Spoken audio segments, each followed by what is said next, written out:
ওই হইছে বাবা, আমার ঠোঁটটা অনেক সুন্দর হয়ে গেছে। দেখো দেখো, আজ কিন্তু লিপস্টিক নিয়ে যেতে পারবে না। সবার আগে পরীক্ষা করে নেই কে কে লিপস্টিক এনেছে আর কে আনে নাই। আরে তুমি তো লিপস্টিক এনেছো, আরে এটাই তো লিপস্টিক, নিয়ে বা লিপস্টিক খেয়ে নে। ধুর, আমি তো লিপস্টিক নিতে পারলাম না। আরে দাঁড়াও দাঁড়াও, তুমি লিপস্টিক এনেছো কিনা আমাকে দেখতে দাও। আরে এটার ভিতরে তো মনে হয় লিপস্টিক আছে। আরে এটাই তো লিপস্টিক। আরে আজ তো স্কুলে লিপস্টিক নিতে দিবে না, তাহলে ডিমটা লিপস্টিক দিয়ে রং করে তারপরে নিয়ে যাবো। আমার সাথে চালাকি করবা না, আমি পারলাম না। দাঁড়া দাঁড়া, পরীক্ষা করিনি তুমি লিপস্টিক এনেছো কিনা। আরে তুমি তো লিপস্টিক আনো নাই। আমাকে তো ধরতেই পারিনি আমি যে লিপস্টিক এনেছি।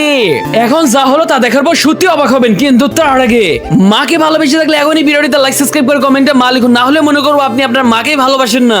আরে বাপরে, আজ তো স্কুলে লিপস্টিক নিতেই দিবে না, তাহলে এবার আমি কাগজের মধ্যে লিপস্টিক আঁকে নিয়ে যাব। এই তো কত সুন্দর লিপস্টিক হয়ে গেছে বন্ধুরা, কাউকে বলো না, এবার আমি লুকিয়ে নিয়ে যাই। বাবা কত সুন্দর লিপস্টিক হয়ে গেছে, ওয়াও। তাহলে এবার আমাদের সকলকে দাও, আমরা সকলে মিলে লিপস্টিক দেবো। ইয়ে কি সুন্দর, বন্ধুরা লাইক করে যাইও।